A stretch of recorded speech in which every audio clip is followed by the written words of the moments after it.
자유와 진리를 향한 무명의 헌신. 이것은 대한민국 정보기관 국가정보원의 모토입니다. 지난 2012년 댓글 테러 등 노골적 정치 개입 사실을 떠올리면 이 모토가 무색하다 못해 민망하게 느껴집니다. 영국의 정보기관 MI5가 있습니다. 이 기관은 2009년 설립 100도를 맞아 색다른 작업을 하나 했습니다. 자신들이 보관하고 있던 모든 자료와 문서를 외부 학자에게 열람시켜서 역사책을 쓰도록 한 것입니다. 그 역사책에 대한 평가는 분분하지만 비밀 자료를 과감히 외부에 개방한 용기만은 높이 평가받을 만합니다. 조직의 기득권 유지 또 존립을 위해서 악취나는 과거를 은폐하기 급급한 우리의 정보기관과 참 다릅니다. 오늘은 한국의 정보기관 국가정보원과 그 전신인 중앙정보부를 들여다보려고 합니다. 차이점이 많을까요? 유사점이 많을까요?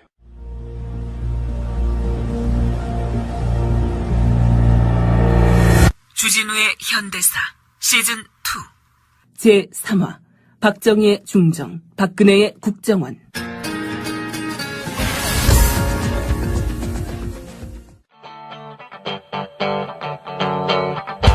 오늘도 소설 한 편을 소개합니다. 1966년 창작과 비평 창관어에 실린 이효철의 고여있는 바닥 어느 이발소에서입니다. 여기는 동네 이발소. 30남짓 돼 보이는 사내가 들어오면서 단박에 이발소의 평온은 깨진다. 사내는 시종 고압적인 언동으로 이발사와 손님들을 불편케 한다. 어서 오시오. 얼마나 빨리 돼요? 몇 분에 될 수 있어? 아이고, 이 양반 급하기도 참. 이 양반? 이거 어디다 대고 반말이야? 말 조심해. 앞머리 짧게 자를까요? 그러니까 한 3부 정도로. 3부? 아니, 3부면 상구머리 아니야? 누가 3부로 하래? 어? 누굴 국민학교 아동으로 알아? 이거 이 양반들이 정말 정신이 있는 사람들이야, 이거? 예, 알겠습니다. 도대체 뭘 하는데? 이거 틀려먹었어, 어? 지금이 어느 때인데 말이야. 모두 힘을 해가지고 말라 죽은 동태 눈깔을 해가지고 이거 도대체가. 정보기관이 셌으니 정보기관원의 위세도 하늘을 찔렀다. 나는 새도 떨어뜨린다 할 만큼 기세등등하다는 말은 이때 나왔다. 박정희 정권은 국가정보기관을 정권 유지의 선봉대로 활용해 장기 집권에 성공할 수 있었다. 박정희가 치른 3번의 대선과 유신독재 개헌은 중앙정보부의 작품이라 해도 과언이 아니다. 이왕에 거론되고 있고 또한 여야 정치인들의 논쟁의 초점이 되고 있는 개헌 문제를 통해서 나와 이 정부의 신임을 국민에게 물어보아야 하겠다는 결심 아래 국민투표에서 부결될 때에는 나와 이 정부는 야당이 주장하듯이 국민으로부터 불신을 받고 있는 것으로 간주하고 나와 이 정부는 즉각 물러선다. 정부는 중립을 지켜 공정한 국민투표의 관리를 할 것이다. 공식적인 선거는 여당 공화당이 치는 것이지만 정치 선동과 정치 공작으로 진짜 선거를 지휘한 건 중정, 즉 중앙정보부였습니다. 하나하나 짚어볼까요? 1967년 6월 총선.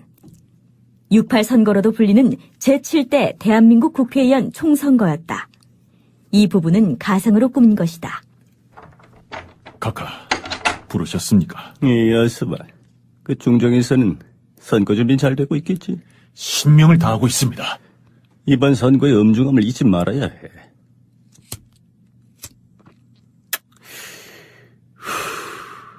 이 나라 헌법이 잘못했어.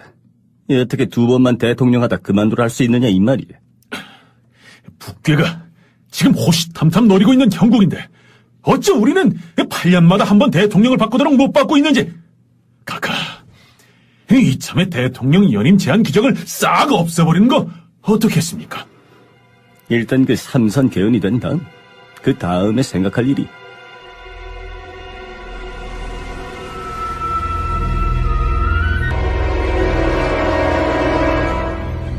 이때만 하더라도 대통령은 2번밖에 할 수 없었습니다. 박정희는 3번도 할 수 있도록 3선 개헌을 시도합니다. 그러기 위해서는 야당을 곤경에 빠뜨려야 합니다. 중앙정보부는 당시 제1야당 신민당의 전국구 후보를 주목했습니다. 그리고 김재화를 도마 위에 올립니다. 여기는 신민당. 총재님, 왜? 지금 중종에서 격리정부를 압수해갔어요. 무엇이라고? 왜? 전국구 10번 김재화 후보를 통해 조총련계 자금이 유입됐다는 거예요. 선거자금도 동결시켰고요. 아니, 선거가 목전인데 선거 자금 동결까지? 그 시간에 공화당은 흥청망청 돈을 뿌리고 다녔다. 하다못해 농협조합장에서 영림서장, 즉 오늘의 지방산림관리청장에 이르기까지 온갖 관권의 총동원령이 내렸다. 이 선거에서 밀가루에 이어 보리쌀이 공짜로 뿌려졌고 여당을 찍으면 판잣집을 헐지 않겠다는 은밀한 공약이 판을 쳤다.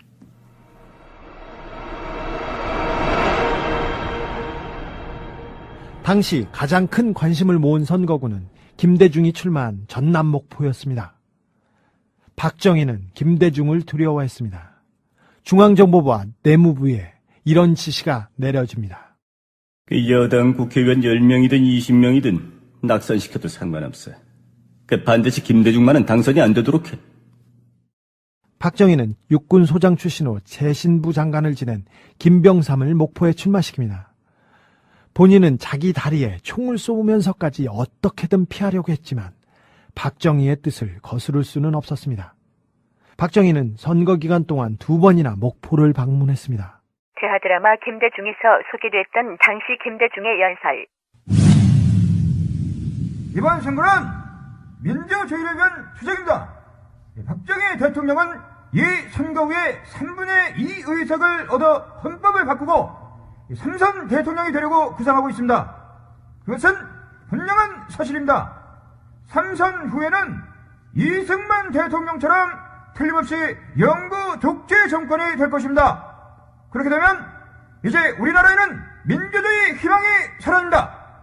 박 대통령을 비롯한 여당이 김대중을 낙선시키려고 하는 것은 그런 그들의 생각을 실행에 옮기는데 나의 존재가 커다란 장애가 될 것이라는 예측에서 나온 것입니다. 만약 앞으로 부정선거, 부정투표가 행해진다면 나는 목숨을 걸고 그 부정을 저지할 것이며 이 나라 민주주의를 지키기 위해 기꺼이 내 목숨을 걸겠습니다, 여러분! 경제기획원 장관이자 부총리인 장기영은 목포에 공장을 수십 개 짓겠다는 기자회견을 현지에서 했습니다. 이상하지요? 대통령을 비롯한 고위공직자들이 특정 후보를 지원하니 말입니다. 당시에도 이는 선거법으로 금지된 행위였습니다. 그러나 선거관리위원회는 대통령은 공화당 총재를 겸하고 있으므로 상관없다는 유권 해석을 내려줬습니다. 배후에서 공화당은 2만여 명의 유령 투표권자를 만들어내는 등 상상을 초월하는 부정을 감행했습니다. 김대중은 당시 선거에서 2,000표 차이로 당선됩니다. 허나 전체 선거 결과는 공화당의 압승으로 끝났습니다.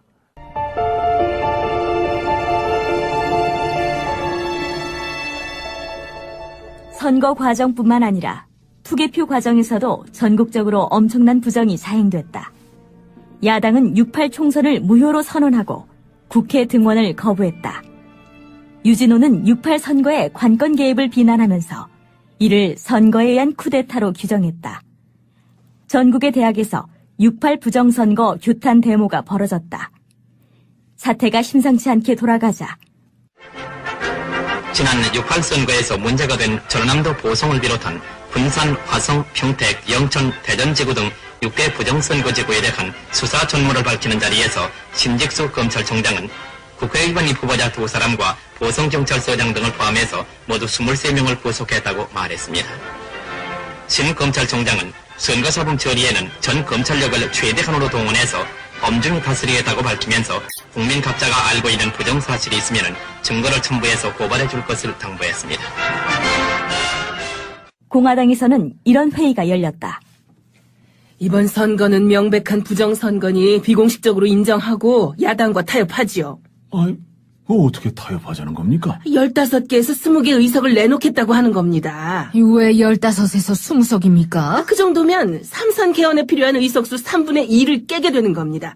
따라서 삼선 개헌 따위는 하지 않겠다고 국민에게 진정성을 보여주는 거지요. 그러나 이 같은 여당의 타협적 자세는 야당의 겁으로 물거품이 된다. 중앙정보부가 가만히 있었을까? 아니다. 총선 한 달 뒤 대규모 간첩 사건을 터뜨린다. 이른바 동백님 사건. 대학 교수, 학생 등 주로 지성인들이 국제 간첩단을 조직하고 지하에서 암약해온 어마어마한 사건이 세간에 알려져 우리들에게 큰 충격을 주고 있습니다. 김영 중앙정보부장의 기자회견에서 밝혀진 것을 보면은 북한 괴뢰는 동베를린에 본부를 두고 대남 적화 공작을 벌여왔는데 독일이나 폴란드 등지에서 공부하는 우리 유학생과 그곳에 가서 사는 사람들을 평양으로 유인해서 세뇌 공작을 마친 다음 이들을 다시 우리나라에 귀국시켜 대한민국의 전복을 기도했다고 합니다.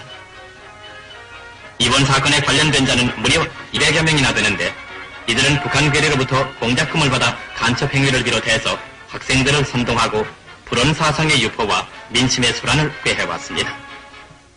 이런 끔찍한 사건이 우리 주변에서 일어났다는 것을 똑바로 주시해서 사회 질서를 바로잡고 일부 몰지각한 사람들의 망동을 경계해야 되겠습니다.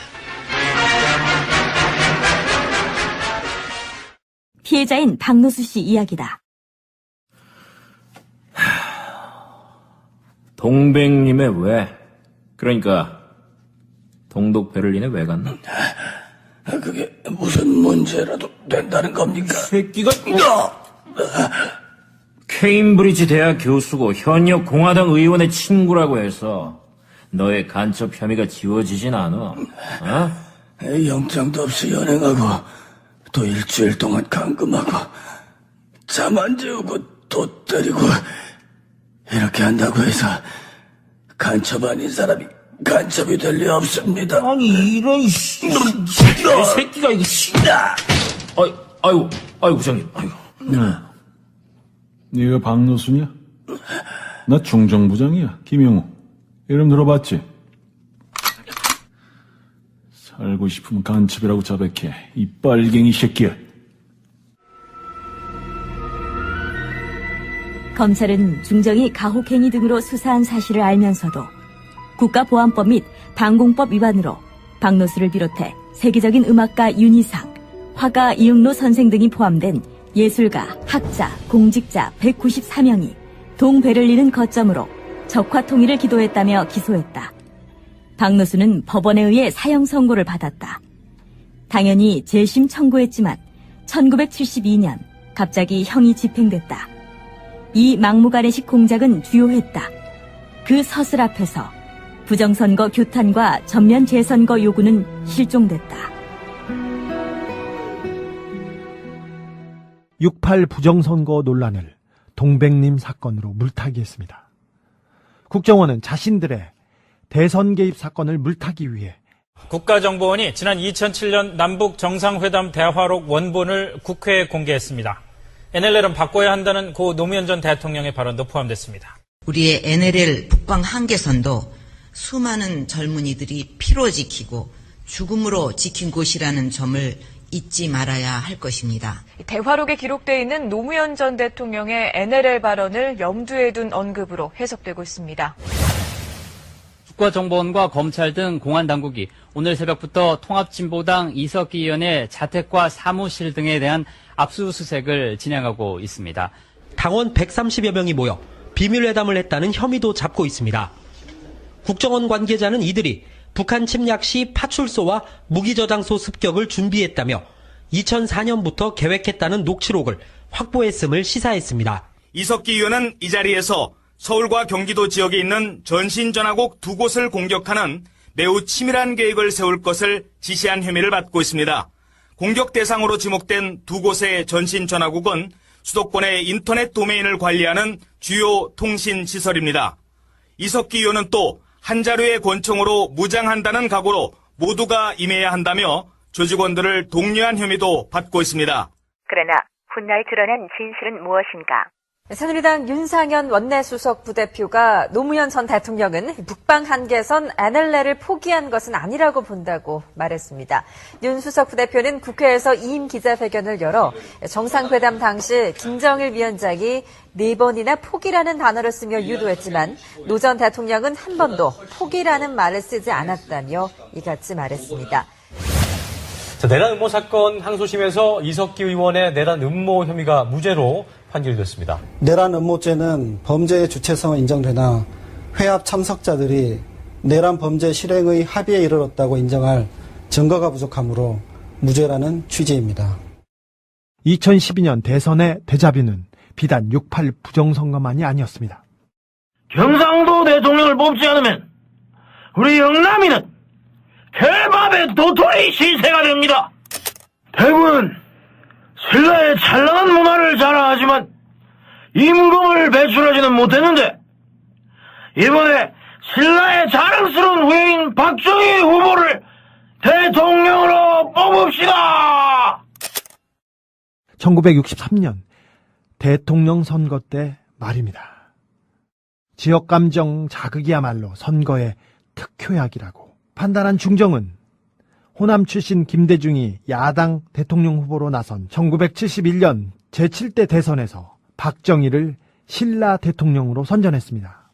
선거 3일 전에는 호남 사람이 영남 물품에 대해 불매운동을 한다는 흑색 소문을 퍼뜨립니다.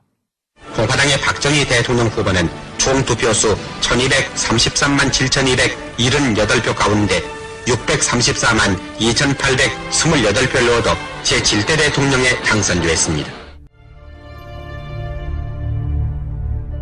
약발이 떨어진 지역감정 프레임 대신 종북 프레임을 내세운 것. 헛소문이 입에서 입으로 구전되는 대신 카카오톡, 트위터 등으로 진화한 것. 이것 말고는 1971년과 2012년 대선의 차이는 없었습니다. 이 모든 농가는 중앙정보부에서 국가정보원으로 이름을 바꾼 대한민국 정보기관의 작품이었습니다.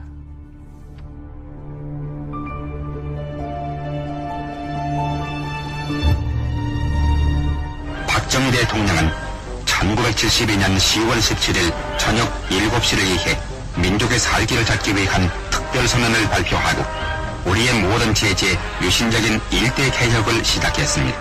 박정희 대통령은 이번 특별선언에서 첫째, 1972년 10월 17일 오후 7시를 기해 국회를 해산하고 정당과 정치활동의 중지 등 헌법 일부 조항의 효력을 정지시키고 박정희 영구 집권 선언이라 할 수 있는 유신 선포.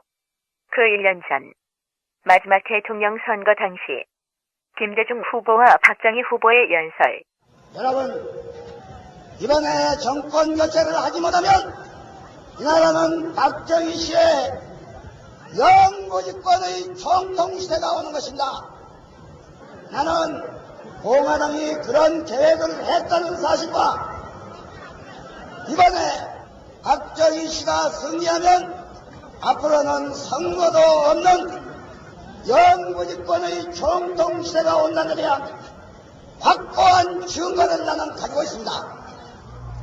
박정희 대통령이 이번에 만약 또 당선이 되면 총통제를 맹글러가지고 영구집권을 한다 이런 소리를 했다는 거예요. 국민 여러분, 내가 벌리는 이 방대한 사업이 아직까지 매듭이 않았습니다.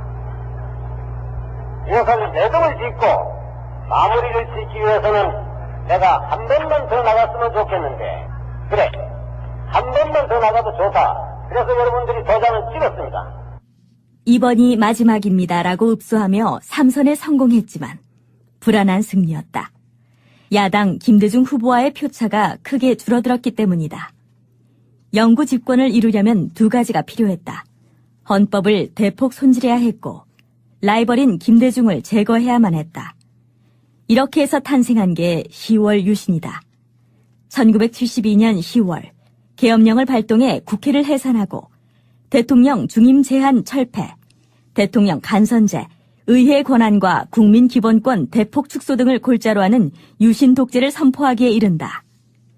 이듬해인 1973년 8월, 중정은 박정희의 숙적 김대중을 제거하기 위해 납치극까지 벌였다. 괴한들에게 폭력으로 제압을 당하고 마취제를 넣어서 의식을 잃게 만들어가지고 자동차에 강제로 실려서 야당 지도자가 외국 수도의 한복판에서 중정 요원들에게 납치당했던 김대중 납치 사건. 국정원 진실위는 박정희 전 대통령이 사전 지시를 했거나 최소한 묵시적으로 승인 아래 이루어진 것으로 판단된다는 최종 결론을 내렸습니다. 박정희에게 중정, 즉 국정원은 최고의 무기였습니다.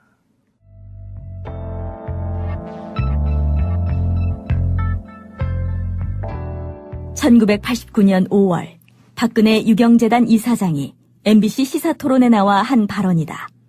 5.16이 말하자면 그 구국의 혁명이었다. 네. 저는 그렇게 믿고 있는데 특히 그 유신과 그 자주국방은 뛸래야 뛸 수가 없어요. 왜냐하면 자주국방과 자립경제를 그 기간 안에 이루기 위해서 아버지가 유신을 하신 것이기 때문에 그동안 매도당하고 있던 유신 5.16 거기에 대해서 나는 이런 소신을 갖고 참여했다. 네. 근데 그게 뭐가 잘못됐느냐? 딱딱 그거를 정말 그 국가와 민족을 위해서 일했던 사람이라면 그거를 얘기할 수 있어야 돼요. 네. 어떤 비난을 당장은 받는다 하더라도 그래서 그거를 잘 몰랐던 사람들한테 이해시킬 수 있어야 되고 설득시킬 수 있어야 되고 그런 게 정치죠. 곽병찬 한겨레 대기자가 쓴 글입니다. 아버지의 공포정치와 장기 집권이 중앙정보부 때문에 가능했지만 몰락을 재촉하고 종결제 구실을 한 것도 중정입니다. 그런 국정원이 설치는 한 귀태 논란은 피할 수 없습니다. 게다가 대선 공작이란 원죄까지 있으니 더욱 그렇습니다. 국민과 이 정부를 위해서도 국정원 논란을 속히 종식시키기 바랍니다. 귀태를 추구해온 국정원장부터 경질해야 합니다. 박근혜 대통령은 오늘 수석비서관 회의를 주재하면서 대통령 선거가 끝난 지 6개월이 지났는데도 국정원 댓글과 NLL 관련 의혹으로 여전히 혼란과 반목이 거듭되고 있어 유감이라고 말했습니다. 대북 정보 기능 강화와 사이버 테러 등에 대응하고 경제 안보를 지키는 데 전념하도록 국정원 개혁에 박차를 가하고 개혁안을 스스로 마련해 주기를 바랍니다. 그러나 국정원은 바뀌지 않았습니다. 서울시 공무원 출신 유우성 씨가 간첩이라는 증거로 법원에 제출된 문서가 조작됐으며 국정원 대공수사팀장과 팀원들의 기획작품으로 드러났습니다. 각종 증거 위조 범행에 국정원 대공수사국 처장, 과장 등 수사 담당자와 국정원에서 파견한 주선양 총영사관 영사가 관여된 사실이 확인되었고 국정원의 잘못된 관행과 철저하지 못한 관리 체계의 허점이 드러나서 국민들께 심려를 끼쳐드리게 되어 송구스럽게 생각합니다. 국정원 개혁 약속이 이렇게 거짓말이 된다면 국정원은 다음에도 또 다음에도 민주헌정을, 법치주의를 농단할 것입니다. 그리고 정보기관의 총뿌리는 권력을 향할 것입니다. 중정부장 김재규가 그랬듯이 말입니다. 반성 없는 역사는 반복을 부릅니다.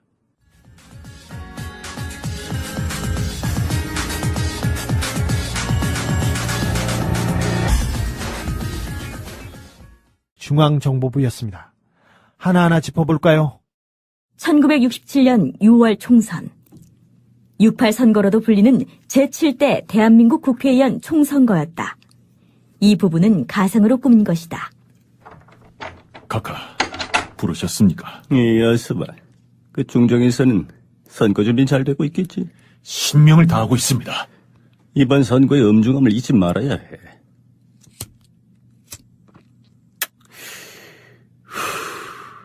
이 나라 헌법이 잘못됐어.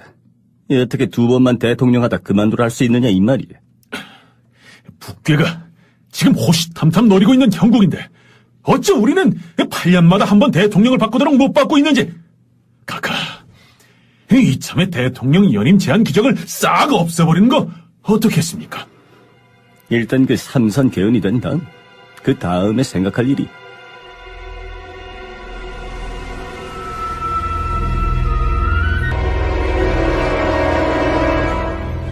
이때만 하더라도 대통령은 2번밖에 할 수 없었습니다. 박정희는 3번도 할 수 있도록 3선 개헌을 시도합니다. 그러기 위해서는 야당을 곤경에 빠뜨려야 합니다. 중앙정보부는 당시 제3화 박정희의 중정, 박근혜의 국정원.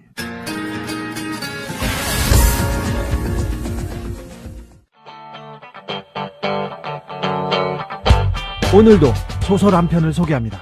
1966년 창작과 비평 창관어에 실린 이효철의 고여있는 바닥 어느 이발소에서입니다. 여기는 동네 이발소. 30남짓 돼 보이는 사내가 들어오면서 단박에 이발소의 평온은 깨진다. 사내는 시종 고압적인 언동으로 이발사와 손님들을 불편케 한다. 어서 오십시오. 얼마나 빨리 돼요? 몇 분에 될 수 있어? 아이고, 이 양반 급하기도 참. 이 양반? 이거 어디다 대고 반말이야? 말 조심해. 앞머리 짧게 자를까요? 그러니까 한 3부 정도로. 3부? 아니, 3부면 상구머리 아니야? 누가 3부로 하래? 어? 누굴 국민학교 아동으로 알아? 이거 이 양반들이 정말 정신이 있는 사람들이야, 이거? 예, 알겠습니다. 도대체 뭘 하는데? 이거 틀려먹었어, 어? 지금이 어느 때인데 말이야.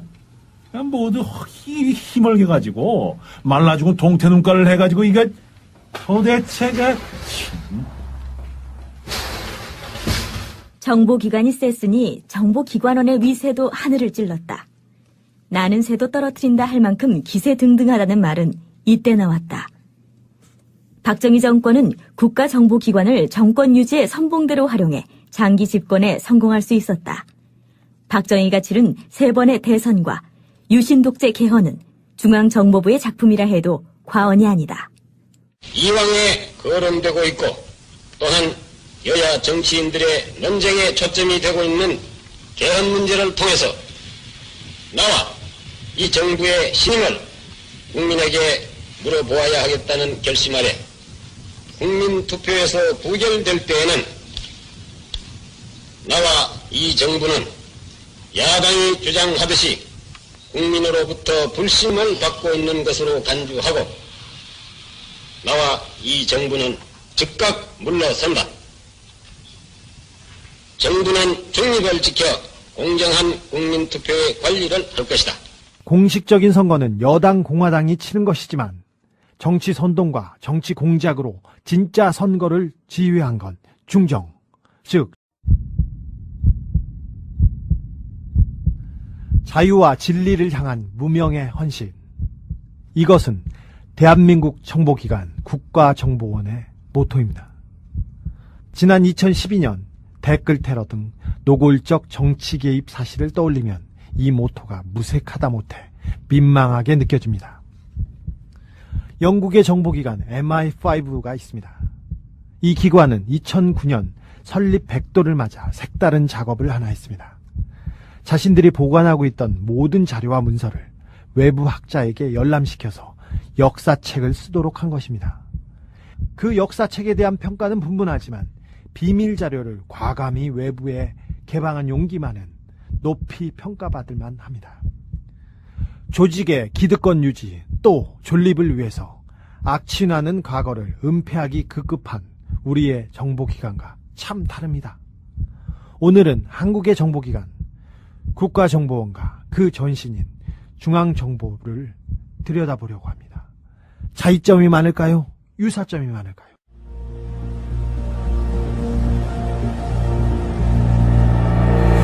주진우의 현대사 시즌2 제1야당 신민당의 전국구 후보를 주목했습니다. 그리고 김재화를 도마 위에 올립니다. 여기는 신민당. 총재님. 왜? 지금 중정에서 격리장부를 압수해갔어요. 무엇이라고? 왜? 전국구 10번 김재화 후보를 통해 조총련계 자금이 유입됐다는 거예요. 선거 자금도 동결시켰고요. 아니 선거가 목전인데 선거 자금 동결까지? 그 시간에 공화당은 흥청망청 돈을 뿌리고 다녔다. 하다못해 농협조합장에서 영림서장, 즉 오늘의 지방산림관리청장에 이르기까지 온갖 관권의 총동원령이 내렸다. 이 선거에서 밀가루에 이어 보리쌀이 공짜로 뿌려졌고 여당을 찍으면 판잣집을 헐지 않겠다는 은밀한 공약이 판을 쳤다.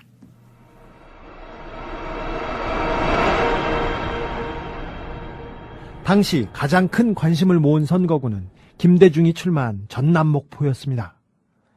박정희는 김대중을 두려워했습니다. 중앙정보부와 내무부에 이런 지시가 내려집니다.